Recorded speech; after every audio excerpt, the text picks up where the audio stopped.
You're listening to the Bruce and Deuce Show, but I digress show with Kip and Cam. If you're easily offended or politically correct, this show is not for you. We will offend, and we do not apologize. All right, you're back with the Bruce and Deuce Show with Kip and Cam. Our last session, we were talking about the relevancy and the probability of UFOs among us today. Yeah, and sorry, I'm going to bring it back to a super serious level. We're bringing it down a notch. Yeah, oh yeah. Nobody's going to listen to this one because nobody wants to hear this kind of stuff. All right, let's hear it. We're going with Greece. Oh. We're going with the bail-in and, the collapse of the dollar. Okay, so basically the economic downfall of the world. Yeah, basically. Okay. I mean, because we're all so tied now. I mean, this is world economy like they wanted, and we're in trouble, folks. Okay, so this is a serious episode with some real facts. I'm mostly going to turn the time over to Cam because he knows more about it than me. But I will start off with this. I was reading an article about Greece is gone. Yeah. No one's loaning them money. Yeah. The only possibility... They're voting on something this Sunday. Yeah. Whether to stay in the union or whatever, or get more... And anyway, it's not going to work out. Yeah, the only probability is maybe Germany might buy the country. Yeah. Well, I was talking to Dad yesterday, our father, and I was just like, wow, it looks like, Germany won again. I mean, Hitler wasted all this time trying to war. I don't know who else is in the European Union or if they really have any backing, because it looks like it's funded basically by Germany, so they won. Well, hey, they realized you can't do it by violence, you do it by money. Yeah, so I mean... anyway, the article turned by this group on the internet. I don't know if you've heard of them. They're called Anonymous. Oh, yeah. They wear the V masks. Yeah, and then the ones that put all the hacked stuff. Yeah, and most of it I think is garbage, but some of it's very interesting. Like they actually go and confront like the Ku Klux Klan members, and they do interviews, and some of their info seems pretty legit. So they did an article about a warning to the American people and the world about the economic collapse of the entire system. And so I was reading this and I was like, yeah. They've been saying this for years and years. And okay, things go up and go down, but nothing's ever really collapsed. So that's why I'm the skeptic on this one, but you may know more about it than I do. I mean, I'm kind of skeptical too because, like you just said, it keeps on going. I mean, I don't know as many deep facts as I would like to think, enough to be worried and concerned this time. I mean, I think we should always be prepared, but I don't know. Russia, China, how can you Great prepare Britain, against that? Because it's basically a couple of people deciding on how much this paper is worth. Well, we don't even really use paper anymore. But the symbol of the dollar. It's not backed by anything. It's not backed by anything. So a few people are deciding on how much it's worth. Yeah, well, I mean, be prepared, get food storage, that sort of stuff, because it may be coming. I mean, 2008 was a bigger hit than I think most of us know and realize. I mean, trillions of dollars were lost in retirement, right? Yeah. Tax revenues, everything, right? And they say that that's going to look like chump change. I mean, Greece right now, their GDP, I don't think is as bad as ours is now to ratio. Italy, Spain, Ireland, super bad. I mean, we have no idea what it's like for them over there. Right now, they can only get about $60 a day out of an ATM if there's any money left in there right now. That's because the banks are shutting down. Really? Well, they're starting those laws here too. Yeah, and actually, there was a report in Bloomberg that basically the money that you have in the bank, that's why it's called a bail-in, they say, is not yours. They can use that to turn into shares. So last time in 2008, it was the taxpayers that bailed us out. Now it's going to be everybody that has money in the bank account because they'll just take that money that's in the bank and they'll use it, and you don't have it. It's not yours. And they're not giving it back. Yeah, it's not like you're going to get repaid back or anything. There's no IOUs here, people. This is... So let's talk about the facts here, because I know it's very fun to get high-minded and spin off into theories and into conjectures. And let's talk about 2016 or 15 as we are now. Yeah. July 4th, 2015. We're talking about what happened in 2008. We're talking about what's happening in Greece. We're talking about now. Okay. Now we see the world. We see people semi-functioning, right? Yeah. It seems like things are going to go on just fine for the next 50 years. That's because most people want to put a blind eye to it because they don't want to face the hard truth, and that's why we're in the problem that we're in. And you can't put it off forever. It's kind of like the boy who cried wolf, right? Yeah. I mean, it's the same thing.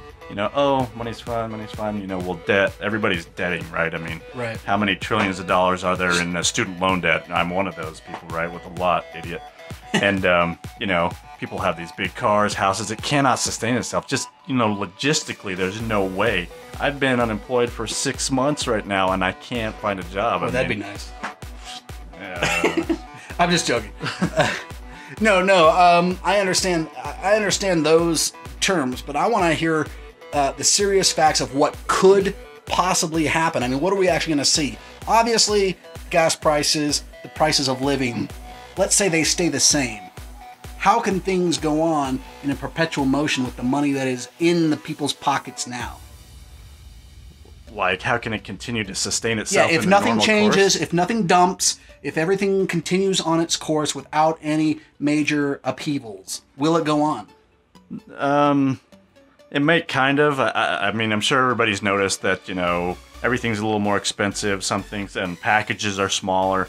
You may just see more of that, right? This slow incremental downsizing of stuff that you get in your daily life, right? Maybe you pay more, the same money, but it's relegated to minutes or hours or to ounces or whatever. And eventually it will get to such a point that people will realize that they're paying, $5 for a handful of potato chips, right? And then that's when somebody will snap. I mean, you've already been seeing people snap. They go into churches. I mean, it's just awful. It almost seems unreal. Yeah, it is unreal because, I mean, I'd imagine that for, what do you think, 80-90% of just America? I mean, we are completely blind to even those things. We hear it on the news, but it's it's just unfathomable. It's really, it has no connection. I mean, 9/11 was kind of different, but it only lasted, maybe for a couple of months, and then, everything's back to normal. Well, normal. I mean, our freedoms were eroded. Everything was just, it's changed since then. I mean, we are in a complete, 5 years ago, do you recognize your country? Do you recognize yourself? No, it's all speeding up because of media. Everybody's in this great haste. So as we wrap this up, because this is a serious thing, we'll probably come back to this, but I want to ask the real question is, what is the next step? What are we going to see that's going to lead to this global economic collapse? I mean, is it going to be one big thing, or is it, like you said, is it going to be minor increments until we're basically rationed out food, rationed out gas, rationed out how much you can spend a day? I mean, but what are we going to see next in the next year or two that will be a big chink in the chain? Yeah, well, a lot of things that I've seen and read and, that you kind of want to believe but don't want to believe at the same time, the alarmist, usually everything happens in the late summer, early fall, like Black Friday, the fall of this market, 1929, 2008, all that stuff happens. So that's when all the big predictions are going to happen, that, the dollar's going to collapse, etc. I guess my hope and the optimistic side of me kind of wants to slow incremental things so that I'm not panicking right away. I'm trying not to panic. I mean, panic in this loose sense for me. Right. But, since I'm safe and not going to be on the risky side, I'm going to say that I'm going to go 75% that it's going to continue to incrementally decrease. Standard of living, etc., is going to go down. No big shocks. No, and we're just, more people will get depressed, maybe more suicides that you don't see, etc., right? Because you won't see those because they'll be, minute. Nobody reports on that. Right. And that's probably, that's the 75% of me. 25% of me thinks and kind of hopes that the stuff that I've read, it's like Jonathan Cahn's The Harbinger and the mystery of the Shemitah, all that kind of stuff kind of coalesces with a lot of this other downsizing and this crash that may happen sometime this year. So maybe this year, something big this year, or maybe just a decrease. That is the predictions. That really is this year. This year. Don't they say that every year? No, you have to read this thing called the Shemitah. It was the Israelites, right? The Jews back in the day. They had 7 years.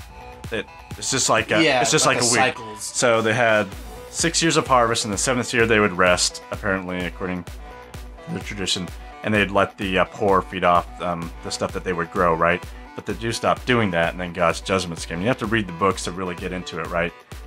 But how does this tie into 2015? Because every 7 years. So 9/11. Okay. So 9/11 happened on the last day of the month of Elul for the Jewish calendar, right? Right. And that's when it bad happened. 7 years later. 2008. 2008 was the last day of Elul of the Jewish calendar. Is when the stock market crashed in 2008 and the recession hit big.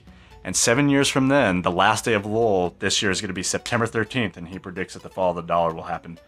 So it's every 7 years. The 6 years of harvest, and because America's so tied, because America was founded on Judeo-Christian values, right? And they really thought that there was the new kind of Jerusalem type of thing, right? They really George Washington was like Moses, leading the people out, etc. So there's a lot of similarities in it. So they kind of incurred, we've turned away from God, but, we kind of asked for God's blessing. America is a blessed and prospered nation as long as we're looking towards God. We're not. Yeah. So that's it then. 25% of me. So the 25% is this year on September 13th. There will be the fall of the American dollar. Now, well, it may not just be that. It may not be that. I'm just saying, if we skirt past that, it may just be a slower decline. Yeah, that's 75% of me. The 25% of me kind of wants to believe and see that because it'd be like, wow, that's just like crazy, like mind blowing. It might not be the fall of the dollar, but something big economically. This year, September 13th, 2015. Could be, or sometime, even maybe it's when was the stock market crash? September 29th or something. And apparently I haven't gotten the mystery of the Shemitah book, but apparently that happened on the last day of the lull. That happened anyway. Okay, so look for the last day of the lull this year, 2015. We'll see what happens. Yeah. You're listening to the Bruce and Deuce Show with Kip and Cam. Yeah. You're listening to the Bruce and Deuce Show, but I digress show with Kip and Cam.